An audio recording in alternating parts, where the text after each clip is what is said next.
ఈ రోజుల్లో చిన్న పిల్లలు ఆల్మోస్ట్ 4 ఇయర్ ఓల్డ్స్ దగ్గర నుంచి చాలామంది వాళ్ళ పేరెంట్స్ పిల్లల్ని హెయిర్ ఫాల్ ఎక్కువగా ఉంది అని తీసుకొస్తున్నారు. సో, ఆ ఏజ్ నుంచి టీనేజర్స్ ఇంకా లేటర్ ఆన్ కూడా హెయిర్ ఫాల్ అనేది it's a very common problem. అయితే ఈ ఎస్పెషల్లీ స్మాల్ చిల్డ్రన్‌లో హెయిర్ ఫాల్‌కి మోస్ట్ కామన్ రీజన్స్ వచ్చేసి మనకి న్యూట్రిషనల్ డెఫిషియన్సీస్, హార్డ్ వాటర్ పడకపోవడము, ఎక్కువ exposure to pollution, exposure to dust ఏమన్నా ఉండడం, ఇవన్నీ మోస్ట్ కామన్ కాజెస్ ఉంటాయి. అయితే మా కిడ్ బానే తింటాడు, అన్నీ తింటాడు, అయినా కూడా హెయిర్ ఫాల్ ఎందుకవుతుంది అని చాలామంది అడుగుతారు. ఎస్పెషల్లీ గర్ల్స్‌లో ఎక్కువగా చూస్తాం కంపేర్డ్ టు బాయ్స్ కూడా. సో, ఈవెన్ తిన్నా కూడా ఒక్కొక్కసారి ఏంటంటే because of the current life style ఎక్కువగా బయట ఆడకపోవడము, ముందర నుంచి మన రెగ్యులర్ న్యాచురల్ ఎన్విరాన్మెంట్‌కి ఎక్స్‌పోజర్ సరిగ్గా ఉండకపోవడం వల్ల మన ఇంటెస్టైన్స్‌లో absorption of nutrition, absorption of vitamins అనేది తగ్గిపోతుంది.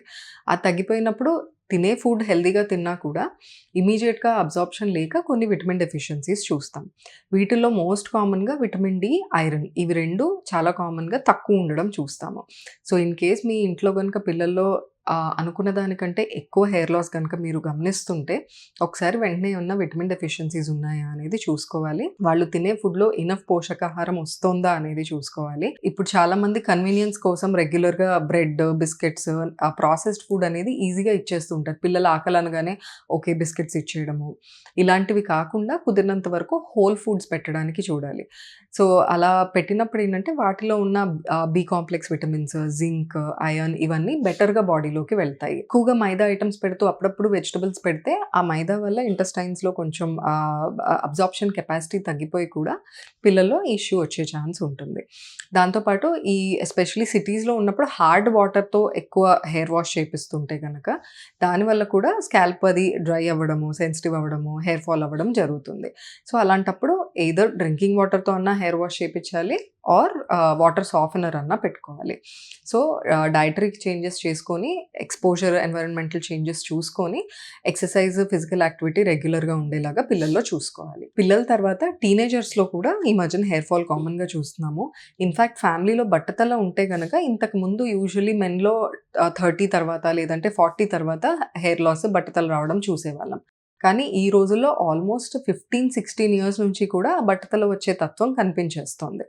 సో, దీనికి మేజర్ కారణాలు మళ్ళీ అలాగే లైఫ్ స్టైల్ మోడిఫికేషన్, ఇప్పుడు ఈ రోజుల్లో ఉన్న ఎక్సెసివ్ స్క్రీన్ కానీ, లేట్ నైట్ పడుకోవడం కానీ, ప్రాపర్ న్యూట్రిషన్ ఉన్న ఫుడ్ తినకపోవడము, ఇవన్నీ రీజన్స్ అవుతాయి. సో, ఎప్పుడైతే మీరు ఇన్ కేస్ ఇంట్లో మీ టీనేజ్ సన్‌కి కొంచెం బట్టతలలాగా అనిపిస్తోంది ఆర్ హెయిర్ ఫాల్ చాలా అనిపిస్తోంది అంటే, ఈ లైఫ్ స్టైల్ మోడిఫికేషన్ అంతా చేసుకోవాలి. ఎస్పెషల్లీ ఈ రోజుల్లో పిల్లలు 12 దాటాక కానీ పడుకోవట్లేదు. But at least ideal time 10 or before 10 పడుకునేటట్టు చూసుకోండి. 8 అవర్స్ ఆఫ్ గుడ్ స్లీప్ ఉండాలి. దాంతో పాటు రెగ్యులర్ ఇంటేక్ ఆఫ్ ప్రోటీన్ బాగా చూసుకోవాలి. నాన్ వెజిటేరియన్స్ అయితే ఎగ్స్, చికెన్, ఫిష్ ఇవన్నీ తీసుకోవచ్చు.